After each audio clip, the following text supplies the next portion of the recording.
Hi everyone, welcome back to another episode of the Ability Podcast with Damo and Eddy. Thanks for listening. Mark. That was really good. There we go. See, we've only done 9 episodes, and here we are on cue. Damien, Ed, how are you? Good, man. Good, you? Good to meet both of you. Yeah, thank you for coming on, and you might regret it by the time we're finished. But I might leave thinking, why did I do that? No. I'm sure well, not. just to make you feel better, we had Bill Shorten on last week. Yeah. Oh, did you? Yes. Did he come in here? No, obviously he's in. You did it remotely? Via Zoom. Good. It's up on YouTube if you want to have a look. I will, yeah. We were allocated 15 minutes, and he spoke to us for nearly 40. Yeah, that's good. So it was a real, as a participant of the NDIS, it made me feel a lot more comfortable with all the bullshit that's going on at the moment. Yeah. Well, he obviously saw it was important. Yeah. He did, and we're a nobody podcast, and you know I reached out and they got back to me straight away about it. So it's really good considering you're only episode number 10. Well, that may be the case, but I mean, what you're talking about is really important. Yep. So it doesn't take long when you're putting together a podcast to gain not so much listeners, but profile, if you're talking about something that affects a lot of people. And it's important, and you do it well. Yeah, that's what we're trying to do. Obviously we want to get to those 1,000 views per video, but that takes time. Yeah. But it's more about what we're delivering. Totally. You know. Yeah, the message you're delivering and how it's helping And others. if we're good enough, eventually the word will get out there. So in saying that, welcome again. Thank you. I'm a bit of a fan, I must say. I grew up all my teenage years watching you do the Channel 10 sports report and the play of the day, and Yeah, I used to love doing that. and then you had your little. I think when Sports Tonight was on, you were on there as well. I did comedy for them, yeah. Yeah. I love doing that. I used to love. That was my most favourite part of the news. They would get to about 5:41.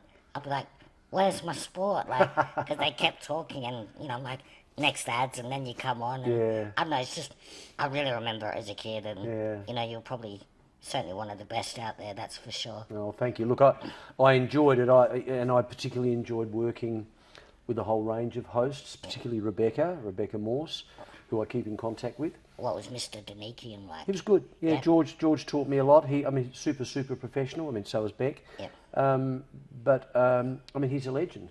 He's been, look, the word legend is thrown around a bit, but from a TV point of view and a media point of view, he's right up there because he's been around for so long. He's worked with Graham Kennedy. He was the first person of his ethnic background to work on SBS, all that sort of stuff. He'd almost be in the Ann Wills category. Very much so, without the earrings. Yes. Yeah. And the colourful hairs. Yeah, that's yes. right. Yep. Yeah. Wow. That's. Yeah. How long were you with Channel 10 for? From 96 through until about 7 years ago. So Oh, wow, okay. whatever that is. Yeah. 2018. Wow. Something like that. My Yeah. childhood memories were slightly different. I just still picture you on the TV and me thinking, when this guy finishes talking, I'll get to watch The Simpsons. Because I'm slightly younger than David. You so are, yeah. Well, I don't know whether you... How old are you? I'm 32. What are you? I'm 46. Well, you're doing So all I right. just knew Play of the Day finishes. Shortly after that, the Yeah. Simpsons intro starts. So, I just on the play of the day, I'll never forget one day, and I was doing stuff that was really out of the square, and I remember I did a play of the day where I made out that I wasn't ready for the cross, because we'd pre-record them. Yeah. And I made out that I had my back to the camera, and I was playing on the computer, I was playing a computer game. So I was going like that, right? It was all set up. Yeah. I'm going like that, and then all of a sudden I hear someone say, "Mark, you're on." So I turn around and I say, "Thank you very much, Natasha. Now to the play of the day, blah, blah, blah." And as I'm talking like that, we also got a guy to bring his hand in and grab the mouse and click off the game so the game would go off and it would just go back to a normal screen. And then, of course, I'd throw to play of the day. Next day in the advertiser, it had Mark Aiston called out on live TV. As if it was real. I know. I mean, it was just a setup. It's amazing how other media outlets respond to other media outlets like muck around. Yeah, well, this was obviously a gag, but didn't. maybe they knew, maybe they didn't, maybe they were just having a bit of fun. But it wasn't malicious. I Anything mean, for cheap marketing though, right? well, possibly, yeah. And regarding the sports reports and you know, just to get a little bit of gossip from you. You know, everyone's got their favourites and their most disliked interviews. Oh, yeah. Who would be your favourite interview, and who would be the one that gave you the most grief? We'll do the second one first. So the person who gave us the most grief was Mick Malthouse, but in the end, yeah, but Mick's a good guy, so I don't mean this in a detrimental way, because in the end I started working with Mick when I was doing boundary stuff for Channel 10 on the AFL, and I worked with Mick, you know, for a couple of years. I mean, you know, I wasn't a big name to him, but it was, you know, we had to get on, and he was good, really good. But I guess the reason I say that is because when he was coaching West Coast, and he's about 6'1", you know, but we've still got journos who are taller than that. And I'll never forget West Coast winning a game. They won at home. They won at Amy Stadium, and they beat the Crows. We all went downstairs. So there was 7, 9, 10, the ABC. Fox weren't around then, but there were a whole lot of other journos from interstate, and so it was a big throng. So he eventually came down. We all followed him, and he just took us.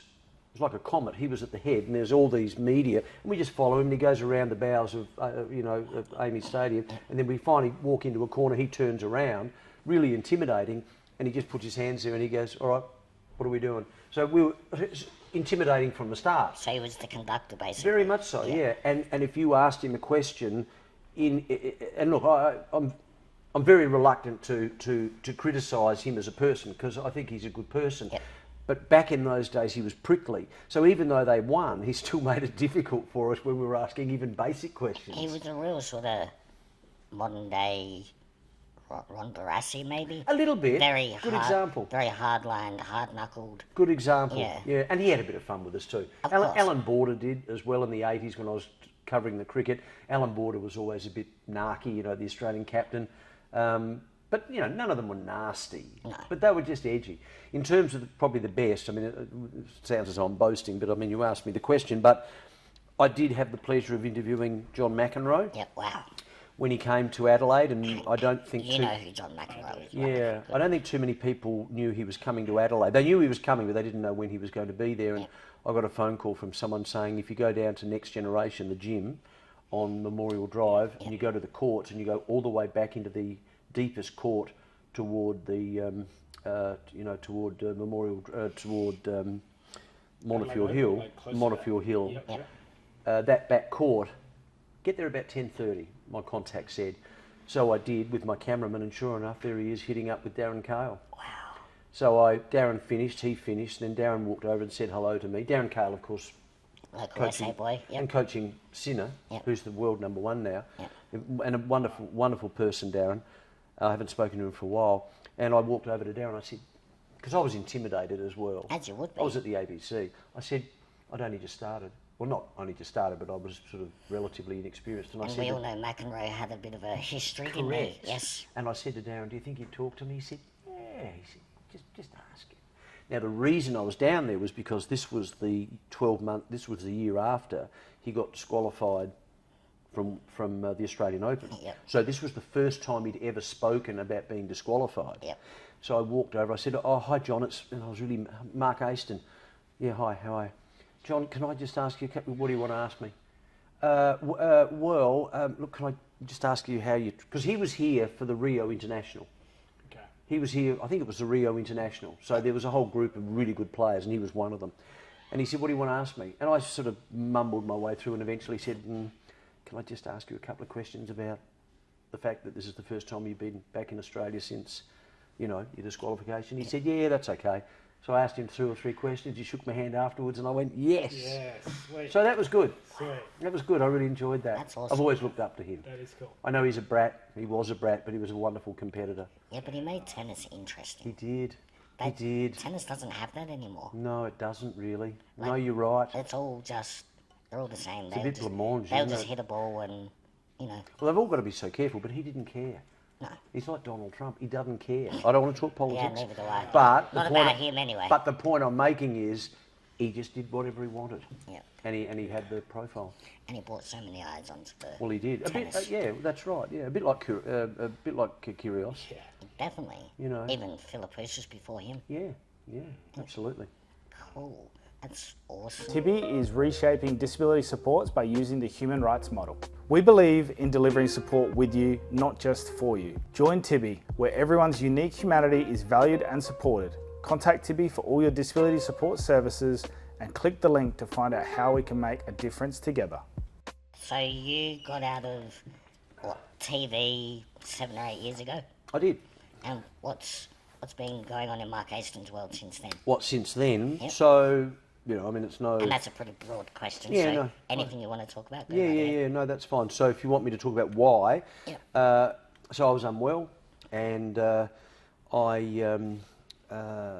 10 and I parted, and then 5AA and I parted 12 months later, and then more sadly really, my wife at the time and I parted, and I was unwell and a bit out of control. Was it a nervous breakdown? I'm not really sure what exactly it was. So when you say unwell, it was mental health? Well, it was overwhelm. It was coupled with addiction. There was a lot of things going on in my life that we all go through. Of course. Some people handle it, some people don't, and so it all fell apart.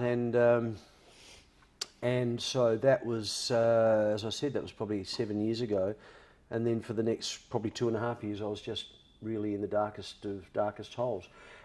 And look, I say this... For 2.5 years? Yeah, probably 2.5, maybe 2 3/4 years, yeah. Because I had a lot of money as a result of splitting up with Judith. I wasn't working. I was really living on that money. I was renting with my beautiful dog Jack. And, I just didn't know what was going on. I was just using drugs and drinking and gambling, and it was just, I don't know, it was just, look, even now when I think about it, it triggers me a bit. Oh, well, it saddens me a bit, really, as well, and it disgusts me as well. But, when you speak to a psychologist or a psychiatrist or a doctor, they'll often say, don't be too harsh on yourself. Sure, you've got to take a lot of the responsibility, but also understand that you're not the only person that went through it, and you've worked through it. Yeah. But anyway, so that went on for a long time, and it was just horrible. I mean, as I've explained to a couple of people, and I don't do a lot of these, but as I explained to a lot of people, when I was in it, I didn't really understand. I knew it wasn't good, but I didn't know how to get out of it, because every day just sort of, ran over the next and ran over the next and ran over the next.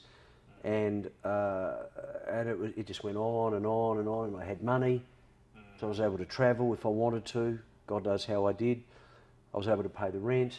I was able to gamble. I was able to get the drugs. I was able to get the alcohol. I was able to do whatever I wanted. So it all worked well. Well, in that situation, it worked as smoothly as it could. Well, yeah, exactly. And that went on for 2.5 years. There were many a time there, not many, but there was a number of times there where, I considered my future. If you understand what I'm saying.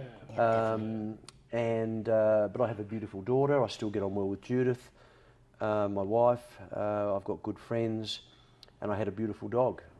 He passed, and I've got another one now. But so I had plenty of reasons to push that thought to the back of my mind,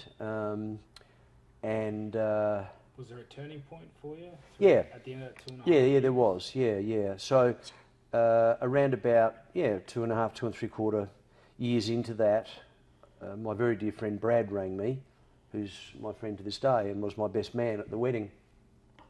And he said, "Do you want to catch up for something to eat?" Lovely seafood restaurant down at Glenelg. And I said, "Yeah, sure." So somehow I got down. I can't remember how I got down there. I probably drove. No, I don't think I did actually. I think I caught a cab or whatever. And anyway, I got there. And when I walked in, my sister was there. So You kind of I straight thought, away. yeah. And she said, "How you going?" And all that sort of stuff, And we sat down and had a bit of a chat generally. And then they both said how much they loved me and how much they cared for me. They were very clever. They didn't say, "We're really worried." Yeah. They didn't put me on edge. They made it a positive chat. They did, and they You think didn't. they thought it through a lot? I think they did. Well, I'm sure they did, and neither one of them said, "You need to change. Yeah. You need to do something." There was none of this. There was none of this. No blame, no nothing. It was No. just It wasn't trying to corner you into a No, do no, something thing. not at all. The interesting thing, and this is where I am a little different to some, I was never ever in denial. Yep. I mean, if someone at any stage in that 2 3/4 years had have pulled me aside and said, "Have you got problems? Like, tell me honestly," I would have gone, "No, I do," but I didn't know how to get out. Yep. So I never ever thought, "No, I'm fine." Everything's so that's from my point of view. I think that's part of the reason that I was able to get through it, or I'm still getting through it. Do you think, in saying that, then you were probably waiting for someone like your friend and your sister to do what they did? Yeah, I think the way you put Like- that, I think you're probably right. Even if it wasn't them, even if it was someone else Or something else. or something else, Yeah. the end result would have been the same because you knew you needed help. I just needed a push. Yes. Not a big push. But whether it was them or something or someone else, Yeah. I think the result would have been the same. Yeah. You just needed someone to give you that I shove. think you're right, Damo, for sure. And this happened to be it. And it wasn't a massive push. It was a push with love. It wasn't a push with you must do this and you're making a fool of yourself and look at who you've let down. So it wasn't a shove, it was a loving push. No, it was just a gentle push, and it was a push with love. And so I guess in a way, you know, I sort of just opened up a bit like a flower blooming, and sort of thought, wow, this is cool. Let's talk more about this. So I was never in denial, and they said, so we worked on a plan, and that was the hard bit because, well, what the hell are we going to do? Or, you know, what are we going to do? Because it was a we. Yeah. What are we going to do? What are the three of us going to do? And anyway, so it was decided that I would go into rehab, which was a big call. Psychologically, that's a big call. Absolutely. And so it was decided that I would go home that night, do some Googling, send 4 or 5 emails out to rehab centres around Australia, one was overseas, and then wait and or ring tomorrow morning. So this was on this was on the Friday night, so the next morning was a Saturday. So I did that. So I went home for an hour, and of course we hugged at the end and they kissed me and said, this is the start of a brand new life for you. It's going to be a tough road, but we're here to help. So anyway, so I went home, did that. Next morning, woke up, and I didn't use or do anything silly like that. I took Jack down to the park, and it was about 9 o'clock. Around about 9:30, the phone rang, because don't forget I'd sent those emails out, and a guy called Jackson Oppie rang. He said, "Hi Mark, it's Jackson Oppie." I said, "Hi Jackson, how you going?" He said, "Good." He said, "I'm from the Hayter Clinic in Melbourne." I said, "Oh Jackson, how you going? You got my email?"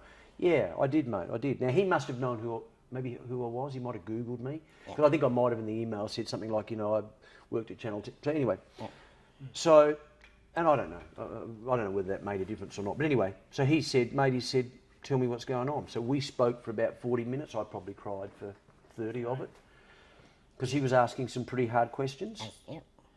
And he wanted to see if I was suitable, and he wanted to find out whether I was, you know, committed, or whether this was just a bit of a, you know, let's do it and then get back into it again, all that sort of stuff. And that was about 10:30, 10:45. That was a Saturday. 10:30, 11:45 on the Sunday I was in Melbourne, because Hayter Clinic was in Melbourne. Yeah. He picked me up at the airport. Wow. He drove me down. They've got 2 facilities. They've got one in Geelong and one in Essendon. He drove me down to the Geelong one first, because you go there first. So I went for 3 months. You go there for a month. It's like solitary confinement. You can't, you know, there's no phones, there's no computers. You can't go out unless you go with a carer. You can only go out to get medication. So you had to quit everything cold turkey just like that? Yeah, well, everyone does, Yeah. And some of it's harder for ice and heroin, for sure.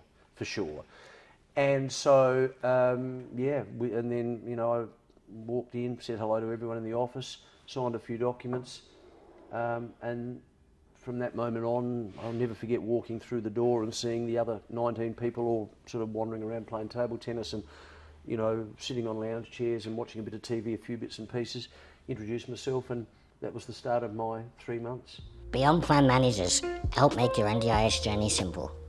With Beyond Plan Managers, you can experience personal, quick support from a dedicated team. No big call centres, no hassles. Beyond Plan Managers will handle the admin so you can focus on what's important. If you're looking for a seamless NDIS experience, click the link in the description and choose Beyond Plan Managers.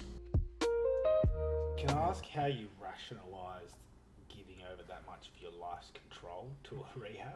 Because it's a big thing for people psychologically. In my background, working in that space, you see guys go, so I'm giving up this to come here, and it's a whole. You've got to create a view in your mind about it. It's a great. I would imagine that's how it normally works for me. I didn't have to.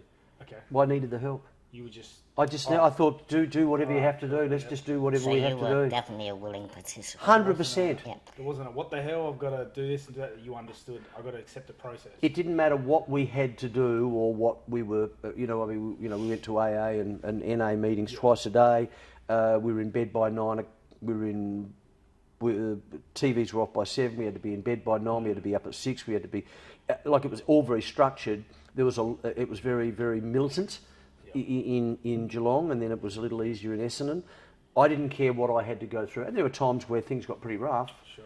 For a whole range of reasons, not physically rough, but just rough mentally and rough when you were being spoken to by one of the, I don't call them carers, but one of the guys there, when you're a bit late for something and they make you feel as though you've let everyone down. So it was a little bit like being in a footy team and all that. But I would tell you this, when I put my head on the pillow that night, I had a lapse and I went, oh my God, my life has come to this. Only 4 years ago I was presenting sport at Channel 10 and earning all this money, not that that makes a big difference to me, and it really doesn't, but I was being paid ridiculous amount of money there in 5AA and Triple M and Mix 102.3, all of that.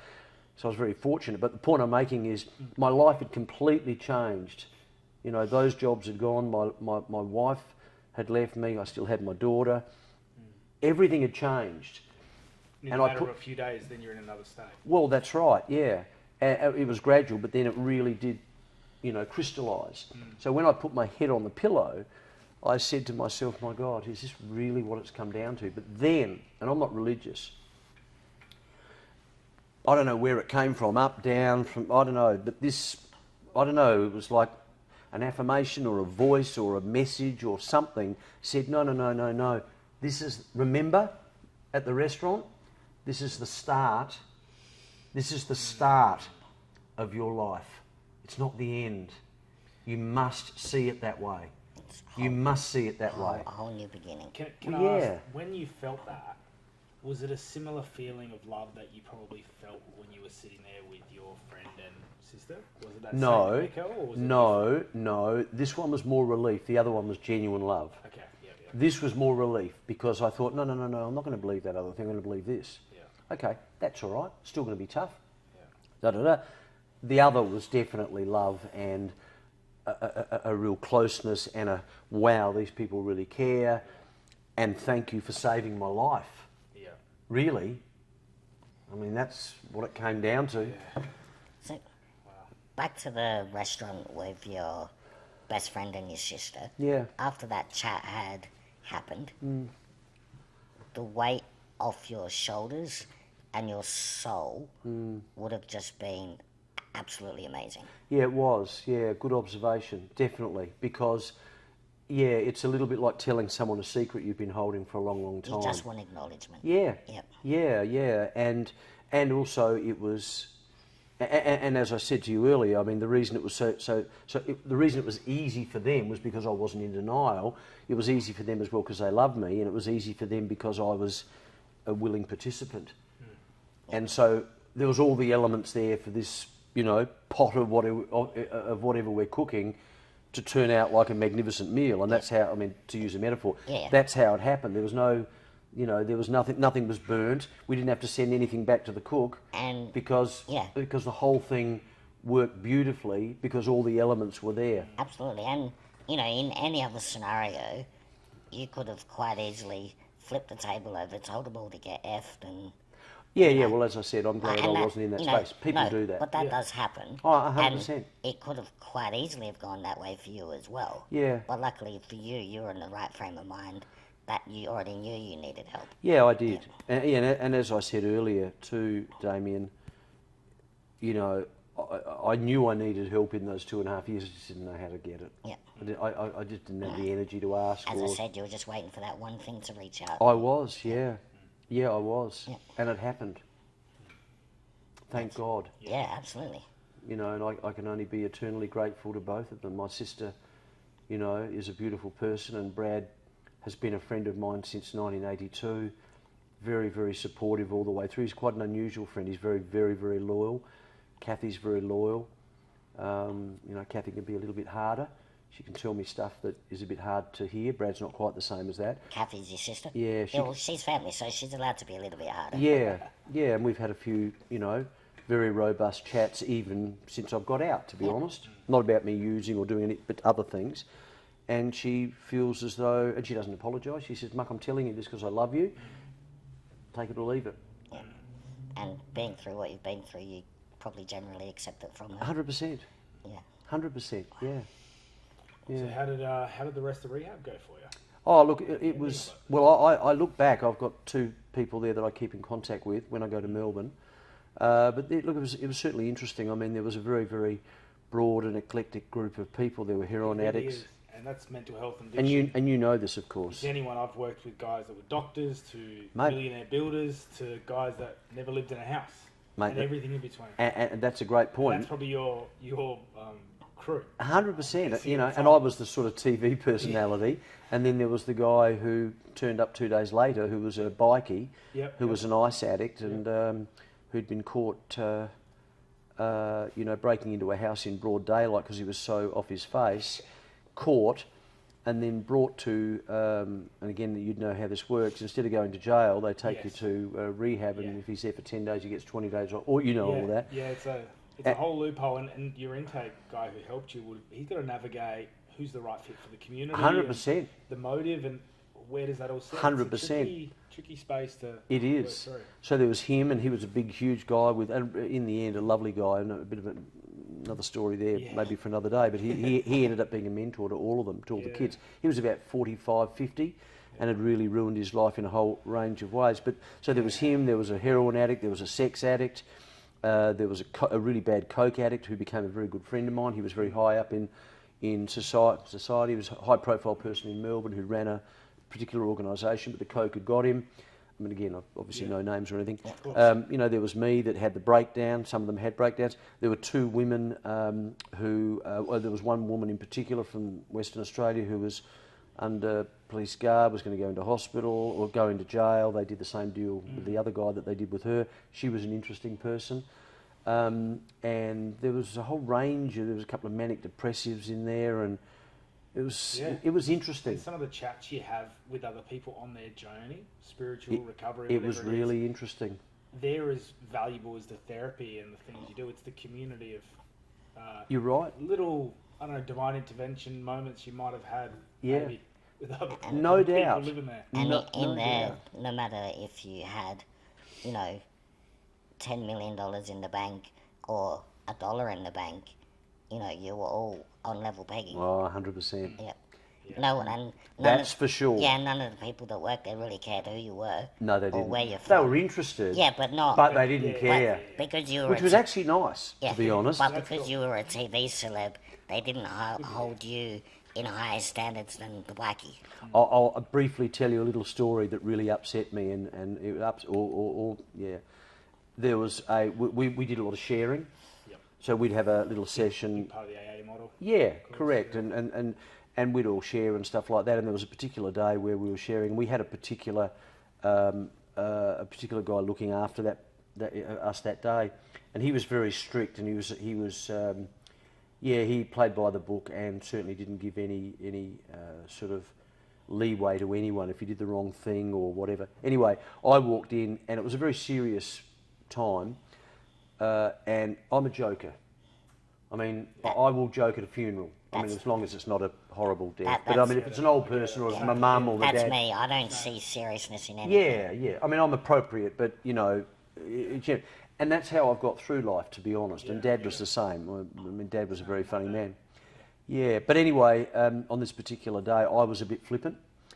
and I was sort of making a few comments about a girl that I thought liked me at the AA meeting in the city, and I was sort of disrupting people a little bit, not majorly, but a little bit. And so he was then going around the room, and then when he came to me, he said, "Mark, would you like to share?" And I said, yeah, sure. He said, "Actually, I think I'm going to share." And he really, really bagged the shit out of me. Yeah. Was it a worker or other person? It was a worker. Yeah. Look, it really did hurt, but I deserved it. And he was eloquent, so he said some things that were true. You know, are you taking this? This is on the day. I took it seriously overall, but this day I was a bit. He said, "Are you taking this seriously? Do you realise that the fact that you're not taking this seriously is affecting everyone else? Yeah. You are one selfish mother. So, You are one." I mean, it was really, and it really, really was upsetting. And in the end, I walked out, had to cry, got really annoyed, went to the other worker. I say workers, that's not quite the right word. The Carer, support worker. Yeah. Went to another support worker looking for support. No. he would have told you No, the same thing. no. So He you were- didn't know what had happened, and then he checked, and then he got back to me. He said, "Mate, I'm not here to support So you on something like that." It was to- hard. To make that generalised, then you were basically like the obnoxious kid at the back of a classroom while everyone else is trying to do their work. Correct. And you were just taking the piss out Yeah, of it. but not for the whole session. Yeah. This was only for 2 or 3 minutes. Yeah, But it was annoyed enough the to- guy. It was enough to disrupt. Yeah, and that's not necessarily me, and I'm very conscious of that, and I'm a very emotional person as well, and I really struggle with hard feedback. I'm getting better at it. Yep. Nobody likes hard feedback. Though. No. I certainly don't. But this was, I'd never wear that top again, by the way. I just don't like I it. was actually going to say the same about your I phone. just, yeah, I know. Who am I to talk? Yeah, right. I agree, David. So, I have to wear this at work, so you know. yeah. No, I'm only being silly. I know. So anyway, the point I'm making is that was a real lesson for me. And it was a hard lesson. You know, here I am, I'm a 60-year-old guy. You know, I'm in rehab and I'm being told off. Probably by someone that is your daughter's age. He was probably about 35. So he's old enough to be... Well, my daughter's 31, although she would have been 25 then. But Yeah, yeah. you and get my it's- point, like, Mate, it was yeah. hard. They're pretty It was quite gnarly. demeaning. Yeah. But I deserved it. Not Yes. that it needs to happen on often in life, necessarily every week or anything, but those can be gnarly moments in your life where you just have this perspective. I've witnessed it in meetings where people are like, you're blatantly lying, and they just tell people in recovery meetings, and it's like, I don't know, something is a human experience, not just recovery, but a human experience around receiving feedback that is so poignant Oh, yeah. and timed in such a way that you're like, how did that even happen? I know. And you can either, if there's something in me that you want to shrug it off as a human, Yeah. and be like, whatever. But if you sit with what's being said and be honest with yourself, I don't know, man, it can be pivotal.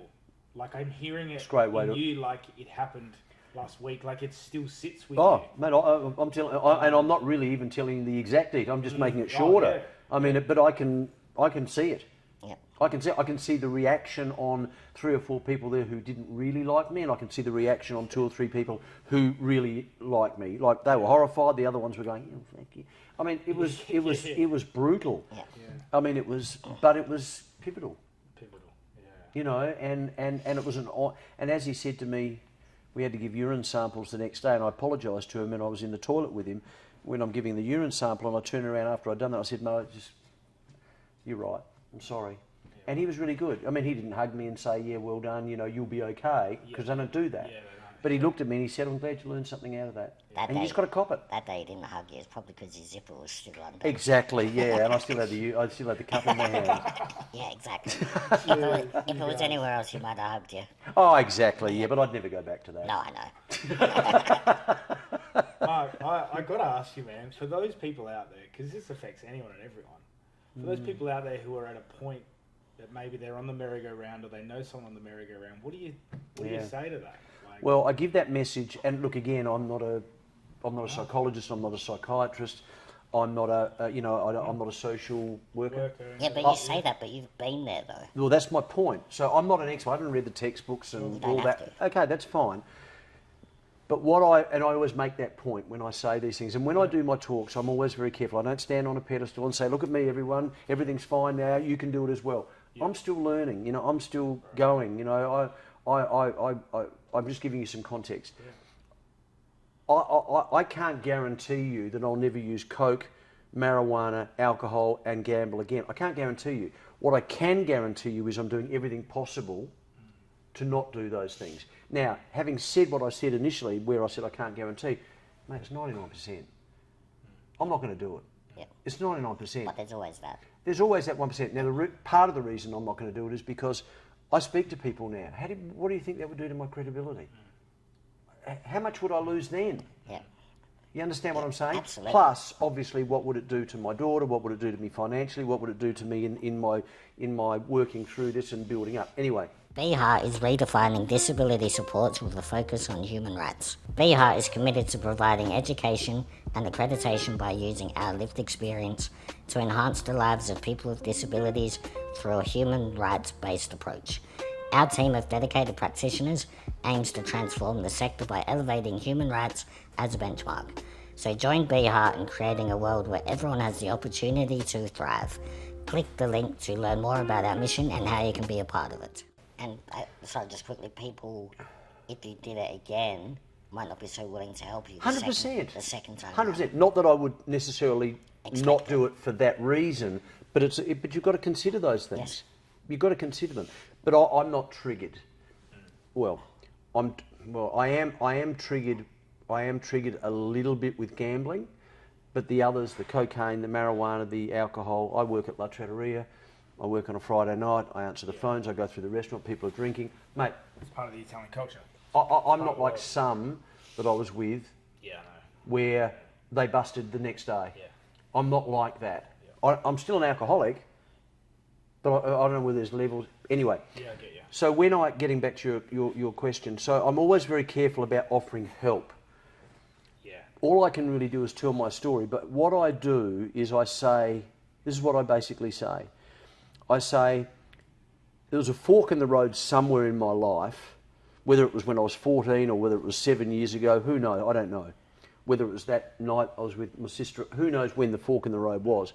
But whenever it was, there were two paths. One path was bright, it was cheerful, it was wonderful, it was happy, it was vibrant, it was positive, it was full of zest, etc. The other was dark and misty and depressing and wet and you understand what I'm saying? Yeah. So I put my foot in that path, that depressing one. I put my foot in it and I said, I'm going down that path, right? Okay, hindsight's a good thing. If I had have known that, there's no way in the world I wouldn't have even looked at that path. I would have gone down the other path, whatever that looks like. But it's a bright, healthy, responsible, professional, caring person's life. Does that make sense? Yeah, absolutely. I mean, not that I'm not those things anyway, but it's all fuzzy when you're running around in your head and you've got addictions. So what I say to people is this: if you feel as though you are either about to or you are heading down that path, all I ask you to do is this: stop and speak to someone, whether it be your brother, your sister, your auntie, your uncle, your wife, your husband, your friend, your teacher, your doctor, your psychologist. Just stop and speak to someone and be honest about where you're either heading or where you're about to consider heading. Now, I know that doesn't sound a lot. It doesn't sound like, wow, what is that? Who cares?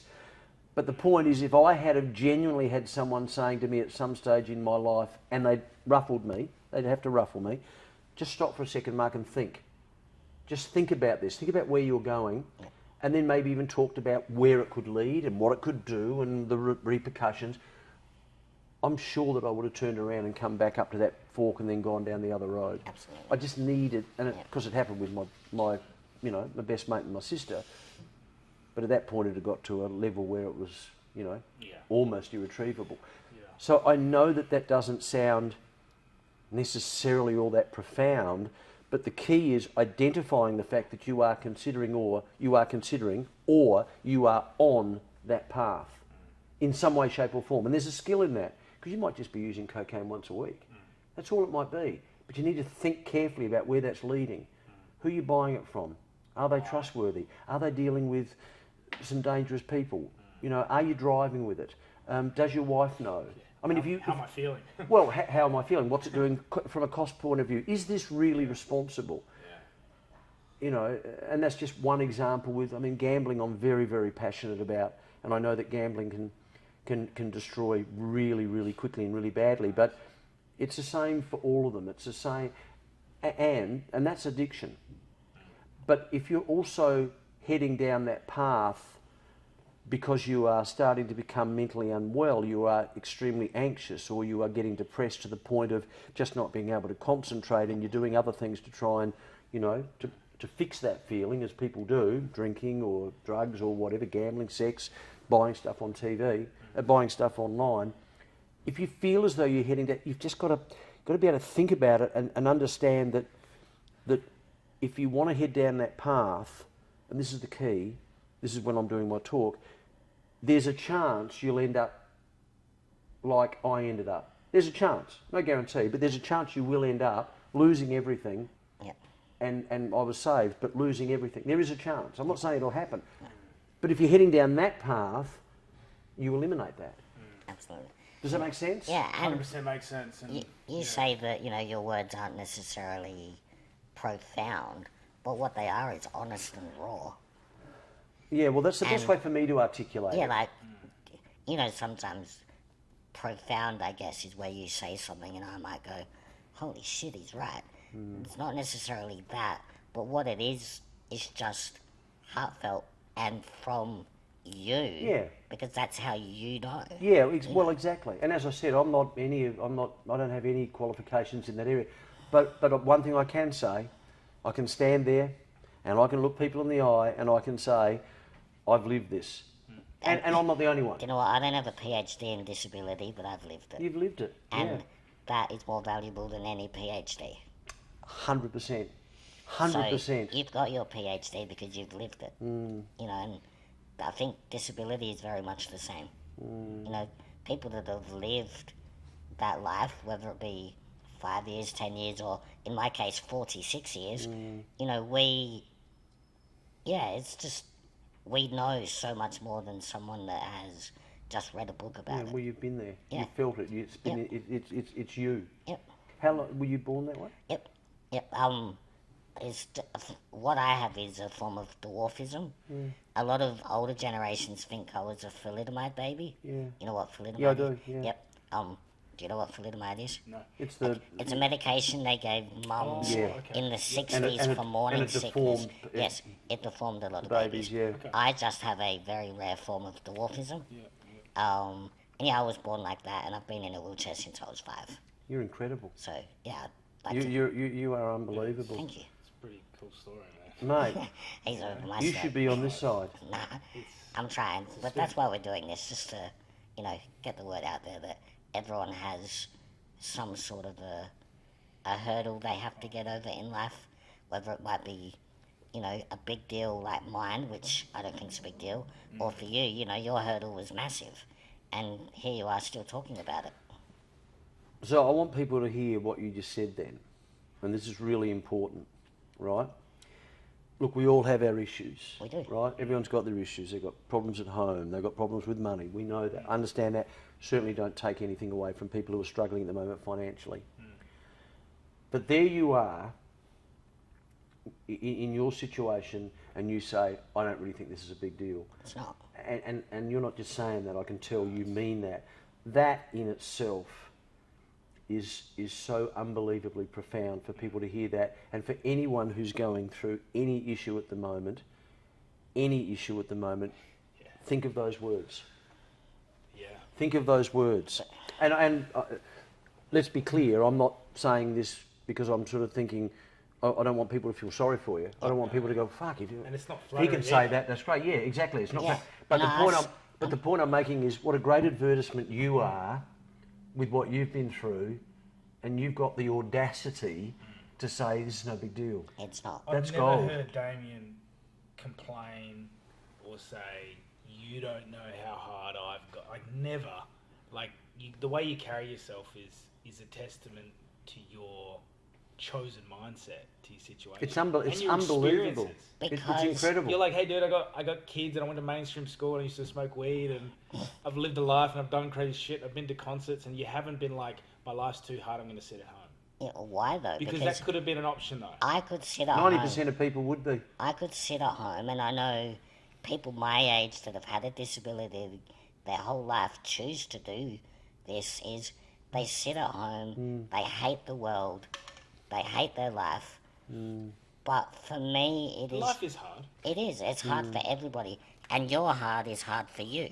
Your heart is hard for you. And my heart is hard for me. But we all have our levels of hard. You know, like, I'm in pain all day, every day, but I don't care. Because I still wake up tomorrow. I'm still married. I've still got 3 kids. You know, and, you know, we've never met before, and I don't know what assumption you made of me.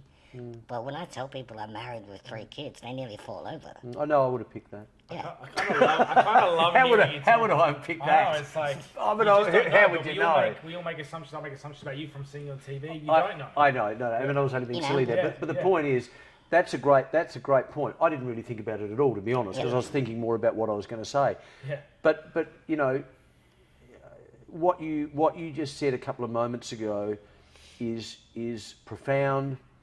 And it's what we all need to hear, and that is that yes, life is tough, and yes, it's tougher for others than it is for some. Yep. But there is a way through. You know, every day I go home worrying more about bills and money than I do about my disability, because that is life. Yeah. You know, I can't control Good on you. my disability because it is what it is. How old are your kids? It's almost 17, almost 15, and almost 11. Is your wife working? No. What's she do? She Looks after the kids. She runs the house. Beautiful. And that's Lovely. why I've got a big bald spot on my head. No, and Do you need, on a serious, well, we were being serious then. If you don't mind me asking, do you need much support at home? I have support workers morning and night. Yeah. Just to help me get up. Of you course. Know, do the whole shower dress routine. Of course, yeah. And then to get back into bed. But apart from that, my wife and I run the show. Wow. Well, you know, we'd rather see the back of the carers sooner rather than later. Yeah. You know, It's interesting, isn't it? my kids, you know, they don't know any different, and I've got an autistic son and another son that's hard of hearing as well, and a normal, moody, hormonal teenage daughter, which is a pain in the ass, but Yeah. I wouldn't have it any other way. Yeah. And for me, I can go home and just be okay with shit. You know, Oh, you're gifted, mate. it's just, Damien, you're gifted. yeah, thank you. You are.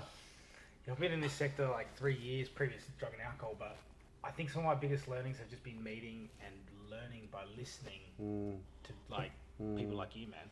It's not what the textbooks and the things that, you know, they've all been great and the learnings of the sector, but hearing your actual story of how all of this impacts you, it just makes me like feel like I'm better at my It's very job. inspirational. Yeah. Thank you. Unlock a seamless NDIS experience with Plan Partners. Say goodbye to paperwork hassles and hello to quick reimbursements and exclusive benefits. Our app and online dashboard make managing your NDIS funds easy, ensuring you maximise every dollar for the supports you need.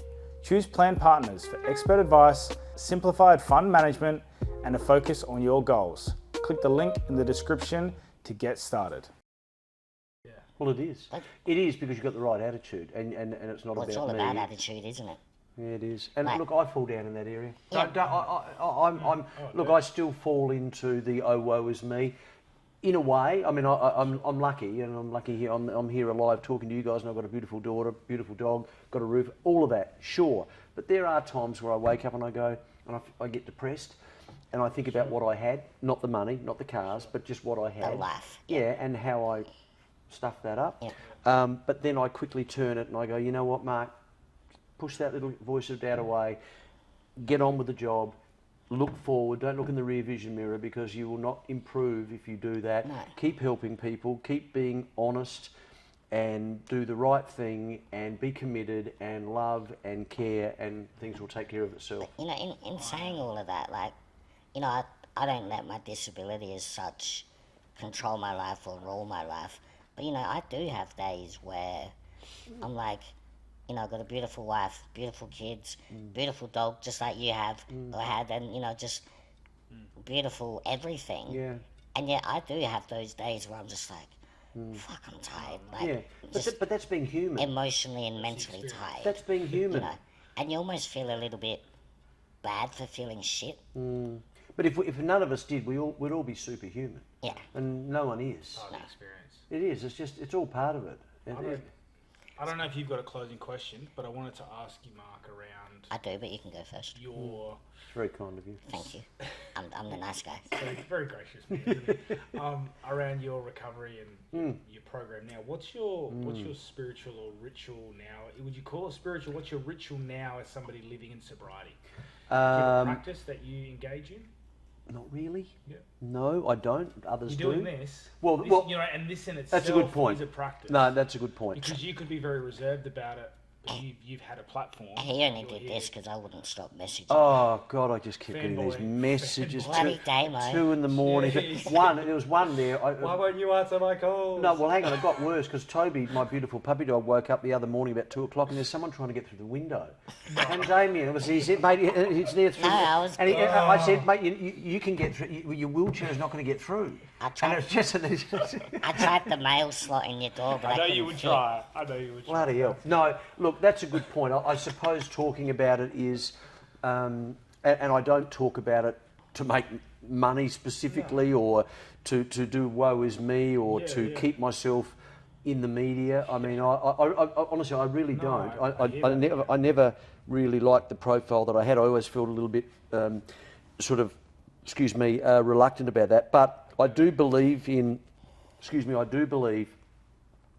that I can help people generally with my story told the right way, and if it helps one person,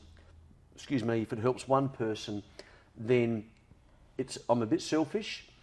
I'm happy for them, but I'm also happy for me. So it's sort of a bit like a fuel. I get it. So I'll give you a quick example. We all want our lives to have meaning, right? Correct. And you lose a lot of that when you're in addiction. You lose meaning and you lose connection as well. But a quick example, I did some work for the police, the ambulance and the fire service, I think it was, about 6-7 weeks ago, I think it was. Anyway, there was about 100 people in the auditorium and I told my story. And when I walked out, I felt good. And then about 2-3 days later, I spoke to the organiser and he thanked me. And he said, just letting you know, the feedback was really good and you really helped 2 or 3 people specifically. And that made me feel good. So it is selfish in a way, but it's like fuel and it helps me and it helps them. So I suppose from a ritual point of view, what do? I work at La Trattoria, so I don't have to keep away from alcohol. I'm not triggered like that. I'll never go into a TAB again. I'll never go into a hotel, into the main bar and bet again. I might go in and have a meal, if that's okay. You don't go to an AA? I don't know. Look, I did go to AA. Some lifers, some guys aren't. Look, I did go to AA, and I just didn't like the way I had to stand up and say, "Hi, I'm Mark Aiston. I'm an alcoholic." It didn't make me feel good. Yeah, there's a divide in the community of recovery around that. Yeah, and understandably for different shoes for different people, you know. Yeah, and I don't feel as though I need it. But when I discuss that with anyone that went to that meeting, they'll always say, "Yeah, but that's when you need it," and that's okay. Sure. But I genuinely don't feel as though I need it. I think I've proved that over 4 years, and. Look, I spend a lot of time with my dog. I'm very, very fortunate that I have some very dear friends in the media still who are employing me. Dino Mussolino, who has become a dear friend of mine, who runs Radio Italia Uno, and Paul Bartlett, who employed me at Coast FM, and the guys at La Trattoria who have employed me. So there's a lot of people there who still trust me and who want to give me a go. In particular, Dino's been fantastic. I couldn't pay him back between now and the rest of my life, really, for the opportunity he's given me, and he's a great mentor. But, and I have my sister and my beautiful brother Rob, Brad and Cam and David and Peter, and I have a small group of friends.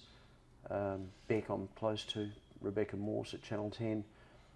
Grant Heading's a dear friend of mine. He used to be my boss at the ABC and Channel 10. So I'm very fortunate. Yeah, nice. What's your last question? It's going to be the wrestling, isn't it? No, I was actually going to ask you about 6 steps to free media publicity. Oh, we don't have to publicise that. No, I want to ask you about how you help small businesses get or grow. Well, I don't really. I'm happy to discuss it briefly, but I'm not really here to promote that. No, I know. Not at all. It's more my curiosity. Yeah, well, you don't think we should just sort of finish and then I could talk to you privately Okay, about well, it? let's I mean, do- what? No, All right, hang on. no, I'm happy to do No, it. he can edit that shit anyway. All right, so, anyway. No. It's fine. Ask me again what my question is. No, you don't have to edit that out. I'll tell you quickly. So 6 steps to free media public. It's funny. It's all, I love it's all it. organic. Just being real. Yeah, no, I'm starting to really dislike you. 6 steps. Hey, you can stand behind my wife because she hates me too. 6 Steps to Free Media Publicity is an online course that I put together which teaches small businesses how to promote themselves through the media. So it teaches them about how the media works, what the media wants, how the media gets what it wants, and how you can utilise the media to your own advantage. To a large degree, it's really teaching you how to do your own public relations. Okay. So it teaches you how to write a media release, how to identify a story idea within your business, how to how to promote that story to the media, who to promote it to, how to prepare for the interview when the media come to you, and then eventually how to become maybe if you're persistent enough, how to get up on stage and then become an authority on your topic and talk in front of 500 people. Okay. So that's what it is. Yep. Awesome. Yeah, the only reason I ask is because, Eddie and I, we obviously want to grow this podcast into something meaningful. I think the sector needs a bit of vibrancy. It does, and people are tired, they're frustrated, it needs they're burnt a little out, bit of unsure. It needs a little bit of raw honesty as well. Yeah. I think any podcast that you do, millions of people are doing podcasts. The ones that make it are the ones where someone's standing by the water cooler and they say, "Wow, did you hear what Damien said the other day? Mate, have a listen to this." Yep. Or, "Did you hear what Eddie said? Or did you hear what Mark said?" They're the ones that make it. Yep. The content has to be, it's got to be super fantastic. Yep. If we're talking about this and you ask me a question, I say, "I'd really rather not talk about that," and it's just all blancmange. Yeah. What's the point? There's no point talking We about do- this. You don't really get to know the people, the No, stories. and it's about being vulnerable, but it's about picking topics. And this one, obviously, there's a lot more. We talked earlier. There's so many different aspects to the topic we're talking about: mental health, addiction, all that sort of stuff. Gambling. You could, even sort of funnel into all of the different addictions. But it's a big thing.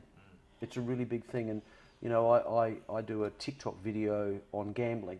That's all it is. I think it's called Gamble No More, or Gamble. Anyway, and I'm finding, I don't say this to boast or even to promote, I just say it because it's a fact, there are so many people around the world who are getting back to me saying, "Mate, thank you."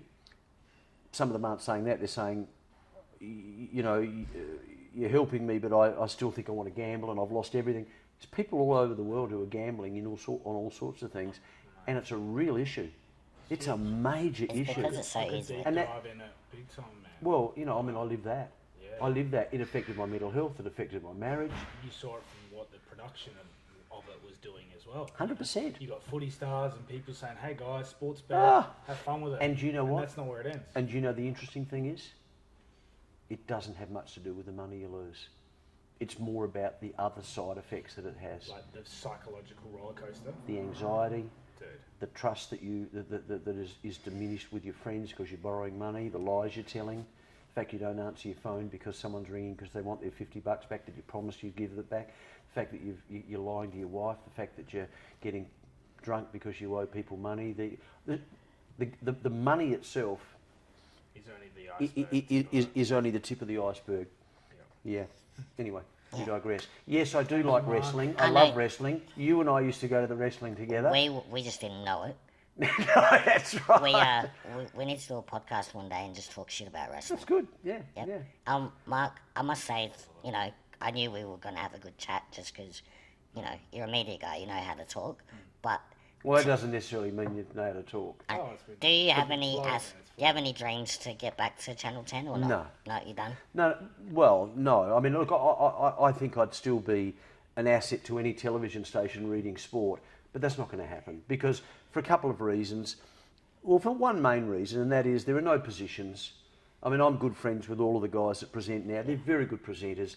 They're a bit younger. They don't Not have- that that should make a difference. They But don't have the Aiston touch. No, but they all have their own. They all have their own style, know, they and do. they have different news directors that want them to read a certain way. I was very lucky with Grant. He was happy for me to be silly, and it worked well with Beck. It doesn't necessarily work well with some of the other presenters. Maybe they don't appreciate it, or it doesn't quite gel. So most people are happy with what they're seeing. They're getting the information. All the guys and the girls who present sport, certainly in this town, do a really good job. I had my go. I did it for 40 years. Well, I was happy. We need someone to read out our commercial breaks, so maybe I'll get you to do it. That's all right. I'd be happy to do that at about 500 an hour.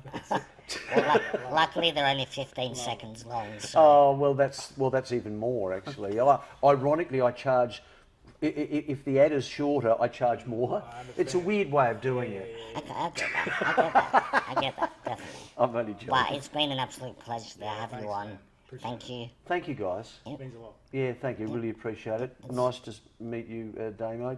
I promise I'll stop messaging you at 2 in the morning. Yeah, and stay well clear Away from your bedroom window. of my window. Yeah. It's creepy. Ed, good to meet you. You know, I was actually standing on his shoulders, right? Hey, I was standing on his shoulders. I love that. This guy. I love that. Awesome. Thanks, boys. Thanks, Mark. Thank you.